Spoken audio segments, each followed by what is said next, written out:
मित्रों नमस्कार।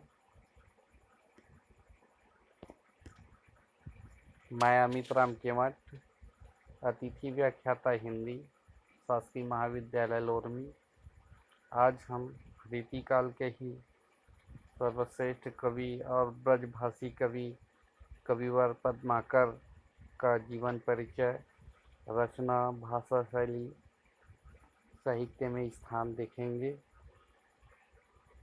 मित्रों आइए देखते हैं पद्माकर कवि का जीवन परिचय।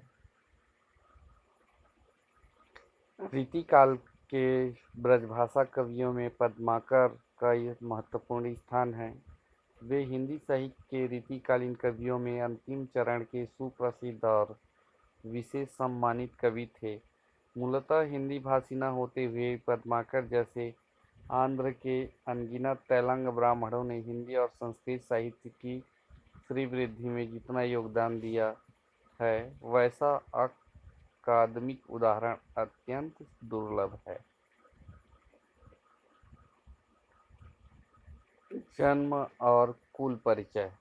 मूलतः तेलुगु भाषी इनके पूर्वज दक्षिण के आत्रेय आर्चनानस सबास्य त्रिप्रवरांती कृष्ण यजुर्वेद के तैत्तिरीय शाखा के यशस्वी तेलंग ब्राह्मण थे। पद्माकर के पिता मोहनलाल भट्ट सागर में बस गए थे। यहीं पद्माकर जी का जन्म 1753 में हुआ, परंतु हिंदी साहित्य का इतिहास में आचार्य रामचंद्र शुक्ल ने और बांदा डिस्ट्रिक्ट गजेटियर के अलावा कुछ विद्वान मध्य प्रदेश के सागर की बजाय उत्तर प्रदेश के नगर बांदा को पद्माकर की जन्मभूमि कहते हैं। शायद इसलिए भी क्योंकि बहुत से वर्ष उन्होंने बांदा में ही बिताए। पद्माकर कविवर एक प्रतिभा संपन्न जन्मजात कवि थे। इन्हें आशु कवित्व शक्ति अपने पहले के कवियों और संस्कृत विद्वानों की सुदीर्घ वंश परंपरा से ही प्राप्त थी। उनके पूरे कुटुंब का वातावरण ही कवितामय था। उनके पिता के साथ उनके कुल के अन्य लोग भी बहुत समादृत कवि थे, अतः उनके कुल वंश का नाम ही कविश्वर पड़ गया था।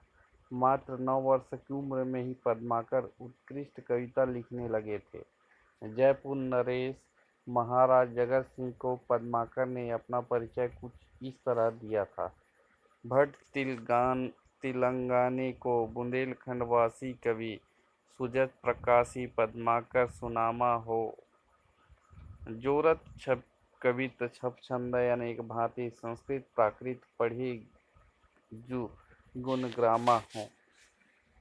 है रथ पाल की गेंद गिरे ग्राम चारू आखर लगाए लेत लाखन की सामा हो। मेरे जाना मेरे तुम कान हो जगत सिंह मेरे जान तेरो वह विप्रमय सुदामा हो। कवि का ठाट बाट, राज सम्मान और दानशीलता। पद्माकर राज दरबारी कवि के रूप में कई नरेशों से सम्मानित किए गए थे। वे अनेक राज दरबारों में सम्मान पूर्वक रहे। सुधाकर पांडे ने लिखा है, पद्माकर ऐसे सरस्वती पुत्र थे जिन पर लक्ष्मी की कृपा सदा से रहे। अतुल संपत्ति उन्होंने अर्जित की और संग साथ सदा ऐसे लोगों का जो दरबारी संस्कृति में डूबे हुए लोग थे। कहा जाता है जब वह चलते थे तो राजाओं की तरह उनका जुलूस चलता था और उसमें गणिकाएं तक रहती थी। हिम्मत बहादुर बिरदावली की भूमिका में दीन जी ने लिखा है, पद्माकर ने अपने काव्य शक्ति के प्रताप से एक अवसर पर तो 56 लाख रुपए नगद, 56 गांव और 56 हाथी इनाम में पाए थे।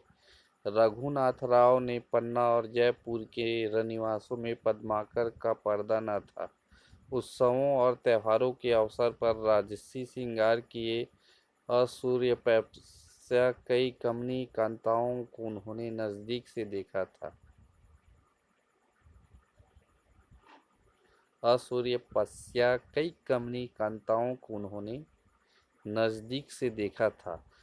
समय समय पर नागपुर, दतिया, सतारा, सागर, जैतपुर, उदयपुर, ग्वालियर, अजयगढ़ और बूंदी दरबार की ओर से उन्हें बहुत सम्मान और धन आदि मिला।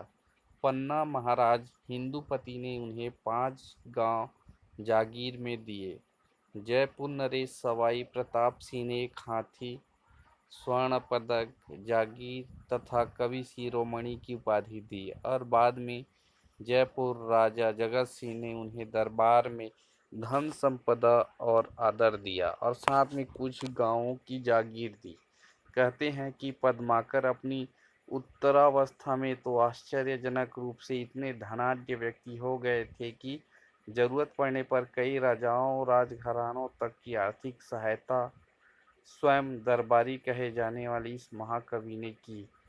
उनके वंशज गुरु कमलाकर कमल और भालचंद्र राव इस कोण से पद्माकर को मुगल युग के भामाशाह जैसा मानते हैं, जिन्होंने महाराणा प्रताप को मेवाड़ की सैन्य शक्ति पुनर्गठित करने के लिए अपनी संपत्ति दान कर दी थी। ग्रंथ रचना।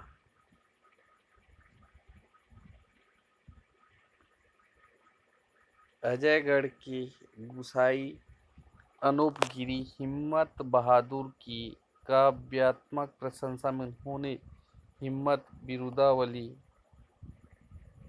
जयपुर नरेश प्रताप सिंह के सम्मान में प्रताप सिंह बिरुदावली और सवाई जगत सिंह के लिए जगत विनोद, ग्वालियर के शासक दौलत राव सिंधिया के सम्मान में आलीजा प्रकाश, जयपुर नरेश ईश्वरी सिंह की प्रशस्ति में ईश्वर पचीसी जैसे सुप्रसिद्ध कविता ग्रंथों की रचना की। यो पद्माकर जी रचित ग्रंथों में सबसे जाने माने संग्रहों में हिम्मत बहादुर बिरुदावली, पद्माभरण, जगत विनोद, राम रसायन, गंगा लहरी, आलीजा प्रकाश, प्रताप सिंह बिरुदावली, प्रबोध पचासा, ईश्वर पचीसी, यमुना लहरी, प्रताप सिंह सफरनामा, भागव पंचाशिका, राजनीति, कली पचीसी, रायसा, हितोपदेश भाषा, अश्वमेध आदि प्रमुख है। आगे देखते हैं काव्य सौंदर्य।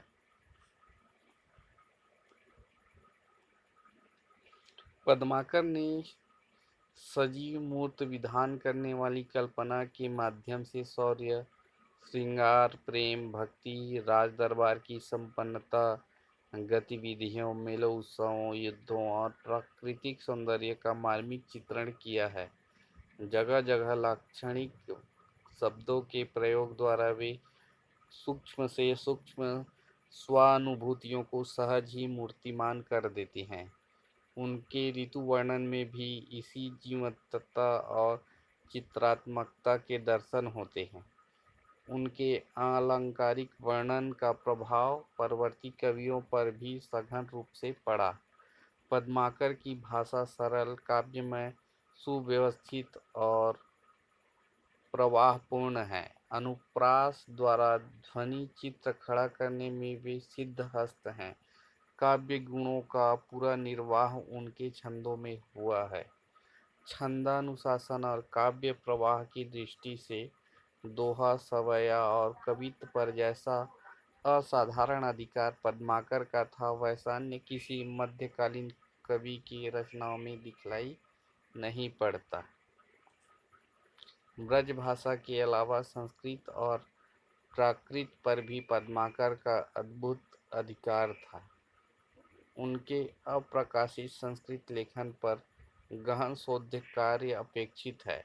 डॉक्टर बाबा साहेब अम्बेडकर मराठवाड़ा विश्वविद्यालय औरंगाबाद के हिंदी संस्कृत विभाग ने कभी इस दिशा में कुछ शोध परियोजनाएं बनाई थी। निधन। कहा जाता है जीवन के अंतिम समय में उन्हें कुष्ठ रोग हो गया था, जिससे वह गंगा जल के औषधिमूलक प्रयोग के बाद अंततः स्वस्थ भी हो गए। जगन्नाथ पंडित राज की तरह गंगा की स्तुति में अपने जीवन काल की अंतिम काव्य रचना गंगा लहरी लिखकर कानपुर में गंगा किनारे उनका 80 वर्ष की आयु में 1833 ईस्वी में निधन हुआ। सागर में तालाब घाट पर पद्माकर की मूर्ति स्थापित है। तो यह था मित्रों रीतिकालीन महाकवि पद्माकर का जीवन परिचय, उनकी रचना और संक्षिप्त साहित्यिक परिचय। मित्रों नमस्कार, धन्यवाद।